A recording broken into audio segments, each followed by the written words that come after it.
ఇంట్లో ఉన్న బంగారాన్ని విడిపించి ఆ రోజు ఆన్లైన్ రేటుకే మేము కొంటాం. Sharma gold company. నమస్తే రమగారు. నమస్తే జయ. రమగారు, మనకి ధనుర్మాసంలోనే సుబ్రహ్మణ్య షష్ఠి ఉంది కదా, షష్ఠి యొక్క విశిష్టత.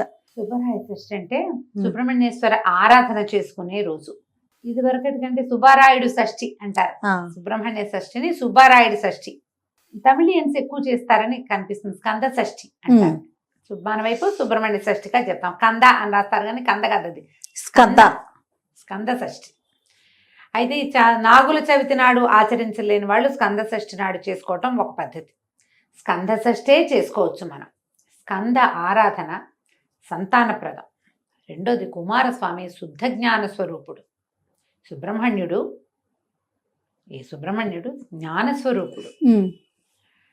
మనము మన జీవితానికి ఒక ఆధ్యాత్మిక ప్రగతి కావాలన్నా, క్రమశిక్షణతో కూడిన జీవితం కావాలన్నా కూడా సుబ్రహ్మణ్య ఆరాధన చాలా మంచిదిగా చెప్తారు.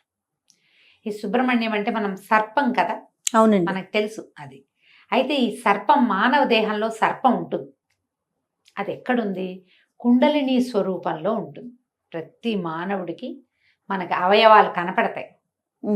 కనపడనివి చక్రాలు ఉంటాయి మనకి. షట్చక్రాలు ఉండి 6 చక్రాలు ఉండి పైన 7వ చక్రమైన సహస్రార చక్రంలో అమ్మ అంటే మా శక్తి కొలువై ఉంటుందని చెప్తారు. ఈ శక్తిని చూడాలంటే మూలాధార చక్రంలో ఉన్నటువంటి కుండలిని శక్తిని నిద్రలేపి ఆ శక్తి ద్వారా మనం అమ్మని చూడగలుగుతాం. ఈ కుండలిని ఎలా ఉంటుందంటే తన తోకని తనే కరిచి, నోటితో కరిచి పెట్టుకుని 3 చుట్టలు చుట్టుకుని ఉన్నటువంటి ఒక సర్పాకార శక్తి మనకి మానవ దేహంలోనే ఈ కుండలిని రూపంలో ఉంటుంది అని చెప్తారు. ఈ కుండలిని శక్తి అది సర్పంలాగా పైకి వస్తుంది కదా, అది సుబ్రహ్మణ్య శక్తిగా చెప్పబడుతుంది. జ్ఞానం కలిగినప్పుడే, మనలో జ్ఞానం వికసించినప్పుడే మనం ఈ చక్రము ఆ చక్రాన్ని సరిచేయటము, అది మిగిలిన చక్రాలను భేదనం చేసుకుంటూ ఆ చక్రంలోంచి ఈ కుండలిని శక్తి బయటకు వచ్చి ఒక్కొక్క చక్రాన్ని దాటుకుంటూ చక్రభేదనం చేస్తూ తురీయ స్థితికి పై దాకా అది రావాలి అంటే కనుక జ్ఞానం కావాలి మనుషులకి. అంతేగా, మనం ఈ కుండలిని భేదన చేసిన వాడు, చక్రభేదనలు చేసిన వాళ్ళు మన చుట్టుపక్కల కొంతమంది మహానుభావులు కనపడతారు. సాధారణంగా చక్రభేదన జరిగినప్పుడట షట్చక్రాలను ఒక్కో చక్రాన్ని భేదించి శక్తి పైకి వస్తున్నప్పుడు ఒక్కొక్కళ్ళకి కొన్ని రకాల శక్తులు వస్తాయి. ఆ శక్తులకి లోబడిపోతారు చాలా మంది. శక్తికి లోబడి అది ప్రదర్శనకి పూనుకుంటారు. ఓకే, లేదా చుట్టుపక్కల వాళ్ళు ఎవరైనా సరే దాన్ని ప్రబోధిస్తారు, ఓహో నువ్వు అద్భుతమైన వాడివని. వెంటనే వీళ్ళకి అహంకారం, మాయ వాళ్ళని పైకి ఎక్కనివ్వదన్నమాట. అహంకారానికి లోనయ్యి అది అక్కడే ఉండిపోతారు. ఉండిపోయి ఆ శక్తులు ప్రదర్శన అంతే. ఇంకా తర్వాత ఇంకా ఉపాసన, పైకి వెళ్ళటము, సహస్రారంలో శక్తిని అసలైన అమృతాన్ని అందుకోవటం చేయలేకపోతారు. చక్రభేదనం జరుగుతుంది చాలా మందికి, చక్రాలు వెళ్తాయి. కానీ ఎక్కడ ప్రతి చోట వచ్చేసరికి ఒక్కొక్క చక్ర భేదన జరగంగానే ఒక్కో రకమైన శక్తి ఆవిష్కారం జరుగుతుంది. ఆ జరిగిన శక్తి ఆవిష్కారానికి లోబడి, మాయకి లోబడి ఉన్న వాళ్ళు అక్కడే ఆగిపోతారు. సుబ్రహ్మణ్య ఆరాధన వల్ల మాయని తొలగించుకుని మనుషులు ఆ అమ్మవారిని చూడగలుగుతారు, అమృతత్వాన్ని సాధించగలుగుతారు. మనకెంతో మంది గురువులు చాలామంది కనిపిస్తారు. వీళ్ళందరూ కూడా అంటే చాలామంది జనాల్ని ఆకర్షించగలిగిన వాళ్ళు, ఎక్కువ మంది జనాలు వాళ్ళ చుట్టూ చేస్తారు. వీళ్ళకి వాళ్ళంతటా వాళ్ళకే సహజంగానే చక్రభేదం జరిగిన వాళ్ళు అయి ఉండొచ్చు, లేదా ఉపాసన ద్వారా చక్రాలని భేదించిన వాళ్ళు కూడా అయి ఉండొచ్చు. ఎప్పుడైతే జనము గుమికూడటము, చాలామంది వేరే రకరకాల మార్గాలు వచ్చినాయో, ఏ స్థాయికి వెళ్ళారో ఆ స్థాయిలో ఉండిపోతారు. మనం ఎంతో మందిని గమనిస్తాం, పెద్దవాళ్ళని చూస్తాం, వాళ్ళలో విపరీతమైన జనాకర్షణ ఉంటుంది. వాళ్ళు ఏం చెప్పినా వింటారు జనం. అవును, వాళ్ళ వెనకాల పరిగెడతారు, వాళ్ళనే పరమ గురువుగా భావిస్తారు కూడా. ఎంతమంది కనిపిస్తారు వాళ్ళలో కూడా. ఇప్పుడు ఈ అమృతత్వాన్ని సాధించి మనుషుల కోసం ఇలా ఉన్నవాళ్ళు కొంతమంది ఉండుండొచ్చు మహానుభావులుగా, లేదా అమృతత్వాన్ని సాధించలేక ఎంత మటుకు వెళ్ళారో అక్కడే ఆగిపోయిన మహానుభావులు కూడా కొంతమంది ఉంటారు. ఎవరైనా మహానుభావులే, అందులో తేడా ఏం లేదు.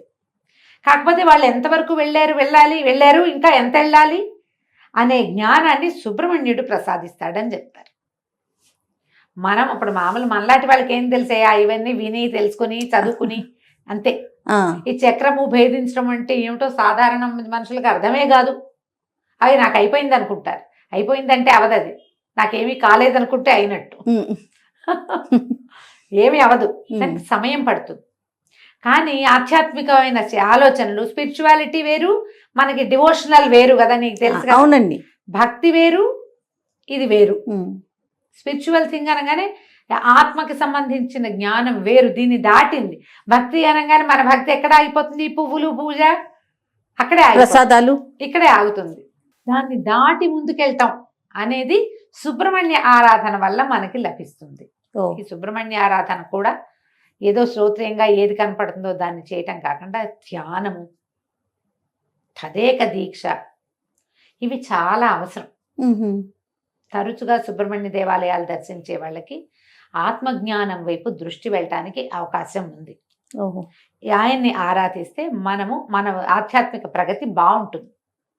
దానికోసమే కాకుండా లౌకిక జీవనానికి కావలసినటువంటి సంతానోత్పత్తికి సుబ్రహ్మణ్యుడే అధిదైవం.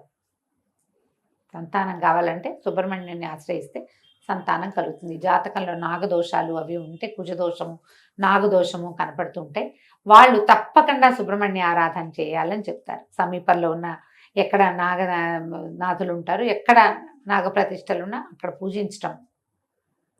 సర్పారాధన, నాగారాధన చాలా మంచివి.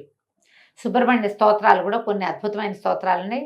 సుబ్రహ్మణ్య భుజంగ ప్రయాతము, సుబ్రహ్మణ్య అష్టకం, సుబ్రహ్మణ్య సహస్రనామాలు, సుబ్రహ్మణ్య అష్టోత్తరము, ఏది సులువుగా మీకు చేసుకోగలిగితే అది చేసుకోండి. సుబ్రహ్మణ్య అష్టకం చాలా సులువు, 9-10 శ్లోకాలు చక్కగా నోటికి వచ్చేస్తాయి. రోజు చదువుకుంటే సంతానార్థులైన వాళ్ళకి మంచి ఉపయోగిస్తుంది. మీరు ఏదైనా చేయించుకుంటారు, IVFలు అవి ఇప్పుడు బోల్డ్ వచ్చినాయి కదా, అవి సక్సెస్ అవ్వాలన్నా భగవత్ సహాయం కావాల్సిందేనమ్మా. ఖచ్చితంగా అండి కదా, అందుకని మీరు సుబ్రహ్మణ్య అష్టకం చదువుకోండి. చదువుకుని ఏదైనా చేయించుకోండి. వైద్యానికి వెళ్తున్నారు, అదొద్దు, ఏ హోమియోపతి మందే వేసుకుంటున్నారు, అప్పుడు కూడా సుబ్రహ్మణ్య ఆరాధన చేసుకుంటూ హోమియోపతి వైద్యమే చేయించుకోండి. దానికి వెళ్ళినా దీనికి వెళ్ళినా ఎప్పుడు కూడా భగవత్ సహాయం తీసుకోదలిస్తే సుబ్రహ్మణ్యుడు దీనికి అధిదైవంగా ఉంటాడు. వివాహాలు ఆలస్యమైన, సంతానం లేట్ అయినా, లేదా అబార్షన్లు అయిపోయే వాళ్ళు చాలా మందికి, మిస్క్యారేజెస్ అయిపోతుంది, కొంతమందికి ఎక్టోపిక్ ప్రెగ్నెన్సీ లాంటివి వస్తాయి, వాళ్ళకు కూడా సుబ్రహ్మణ్య ఆరాధన మంచిది, స్కందారాధన మంచిది అనేది మనం ఎప్పుడు చెప్తూనే ఉంటాం. ఎందుకంటే ఈ స్కందుడు ఎన్ని చోట్లకో మారి ఎక్కడ ఇది కాకుండా జన్మించాడు. ఎన్ని ప్రతికూల పరిస్థితులు వచ్చాయో ఆయన పుట్టుక్కి, అమ్మా నాన్నని కలవనివ్వల దేవతలందరూ కలిసి, సహజంగా ఆయన పుట్టలేకపోయాడు, సహజంగా జన్మించలా. శివవీర్యాన్ని శక్తిలో నిక్షేపితం చేయలేకపోయారు, పార్వతిలోకి రానివ్వలా దాన్ని. ఆ శివవీర్యం భూమి మీద పడింది, అగ్నిదేవుడు భరించాడు, అక్కడి నుంచి గంగానదిలోకి చేర్చారు. ఆవిడ శరవణంలో వదిలిపెట్టింది, దాన్ని అక్కడ వదిలేసింది, శ్వేతపర్వతం ఎక్కడ వదిలిపెట్టేసింది. వదిలేస్తే అప్పుడు ఇవన్నిటికీ ఎన్ని చోట్లకి జారినా కూడా చివరికి శిశువుగా మారాడు ఆయన, రెల్లుగడ్డలో నుంచి. అంతే కదా అమ్మగారు, శరవణ భవుడు, అందుకే కదా ఆ రెల్లులో జన్మించాడు. ఇన్ని చోట్లకి మారినా జన్మ మాత్రం కుదిరింది. ఆయన తారకాసుర సంహారం చేశాడు. తారకాసుర సంహారం కోసం జన్మించిన వాడు ఈయన. అంటే ఏదో ఒకటి సాధించడానికి పుట్టాడు. ఆ పుట్టడానికి ఇన్ని స్థలాలు మారి కూడా స్కందుడై జారిపడినా కూడా జీవించే ఉన్నాడు ఆయన. అంత బలమైన వాడు కాబట్టి ఆయనని ఆరాధిస్తే మనకి ఏదైనా ఇబ్బందులు ఉన్నా కూడా సంతానం కుదురుతుంది.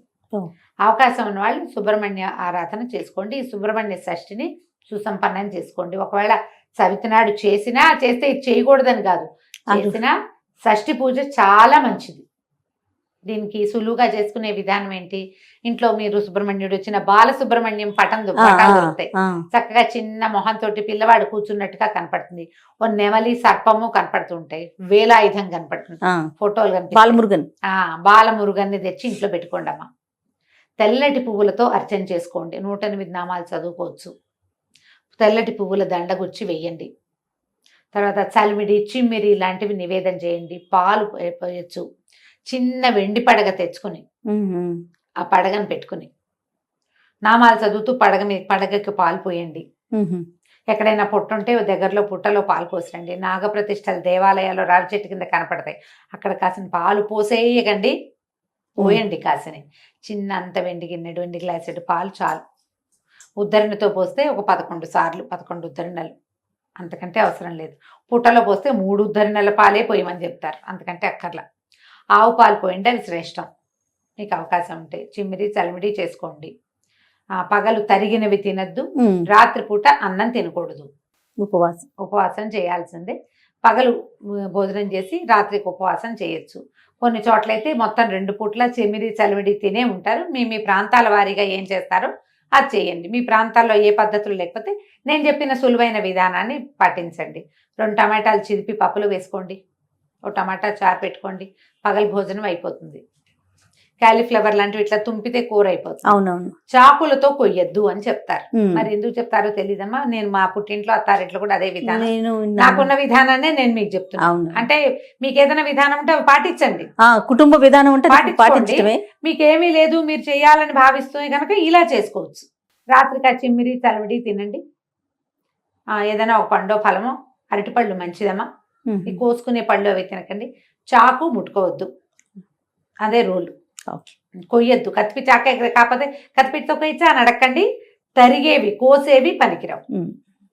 సుబ్రహ్మణ్య భుజంగ ప్రయాతం కొంచెం టఫ్ కానీ అది చాలా బలమైంది, మంచిది అని చెప్తారు. ఎవరైతే ఉపాసనా మార్గంలోకి వెళ్ళాలనుకుంటున్నారో వాళ్ళు సుబ్రహ్మణ్య భుజంగ ప్రయాతాన్ని రోజు చదువుకోవటం వల్ల ఆధ్యాత్మికమైన ప్రగతి కొంత ముందుకెళ్తాం మనం సాధనలో. అవకాశం ఉన్న వాళ్ళు ఈ సుబ్రహ్మణ్య షష్ఠిని సుసంపన్నం చేసుకోండి. తప్పకుండా.